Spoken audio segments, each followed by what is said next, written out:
a look into a Black-owned yarn shop in New York City. All that and more on today's Common Good, presented by Amazon. Hey y'all, and welcome to Common Good. I'm Luria Freeman. Today we're visiting String Thing Studio, a yarn shop in Brooklyn, New York, that was founded by Felicia Eve, who is a trained podiatrist and surgeon with a passion for textile crafting. String Thing Studio is a yarn store that's created a safe space for people of all backgrounds and skill sets to come together to create, have fun, and craft together. String Thing Studio, as I describe it on my website, is a haven for crafters and creative people.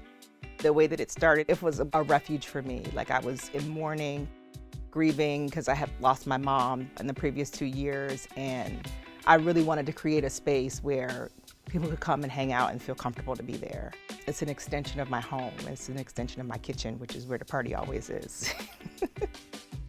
Some would call knitting an obsession, and that will be true. Both would be true.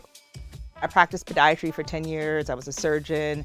And it would be random times that I would say, oh, wouldn't it be cool to open a yarn shop? And that was mainly out of a need of what I realized later on was to find a place that had the things that was missing in all the other shops that we would go to. And there were things that I would sit in the yarn shops and say, I really love this. If I ever had a yarn shop, I would do this. But it was really after my mom passed away, my girlfriends were like, you need something that gets your feet back underneath you and something that really grounded you, that you've been in love with for years. And it was knitting. My memory of learning how to knit and crochet, I was 6 or 7 years old. My great-grandmother on each side, one taught me to knit and one taught me to crochet. Now at the time, it was not prophetic for me. It was punishment as far as I was concerned because I wanted to talk. I wanted to be out doing it. They were like, no, come sit your behind down and learn how to do this. Knit night is like a club. The windows are sweaty, like the people in line going to the ramen place next door stick their head and go, what are you guys doing in here? Like, we're knitting. You can come in if you want to, find a spot on the floor, grab a chair.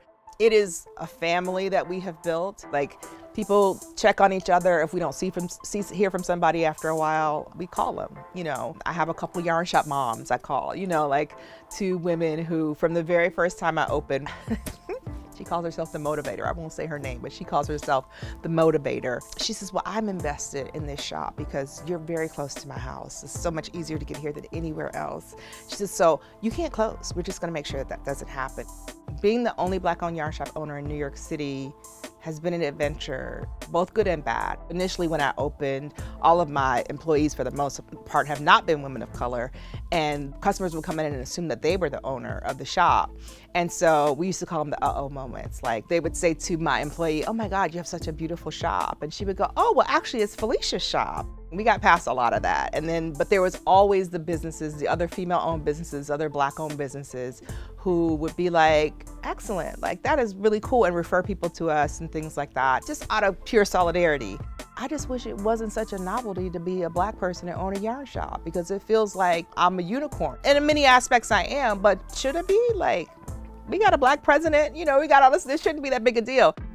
There is medical research that will support the knowledge that there is a hormone released when you craft or knit or something like that, or meditate and things of that nature. Personally, I could never sit down and do the whole Om thing, but I can sit and knit for hours and count stitches and just be mindful of, in the quiet, like silent, with other people is fine. But sometimes you have a project that you need to be quiet with, like that you have to sit with that project, not unlike the way people sit with their Bible and read, or sit with their journals and journal.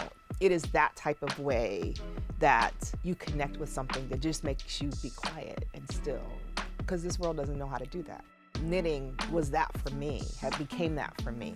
And so I think all of that is part of the whole serenity and happiness, that serotonin boost you get when you craft, you knit, you crochet, you weave, you spin yarn. And when you find your tribe of people who do it with you, you just create this utopia. Our See Good, Do Good challenge this week is to get creative. You can take a note from Felicia and start knitting or crocheting, and if yarn isn't your thing, you could even break out a coloring book. After all, taking time away from a screen can add some peace to your week. That's it for today. I'd like to thank Amazon for presenting this episode. Thanks so much for watching Common Good.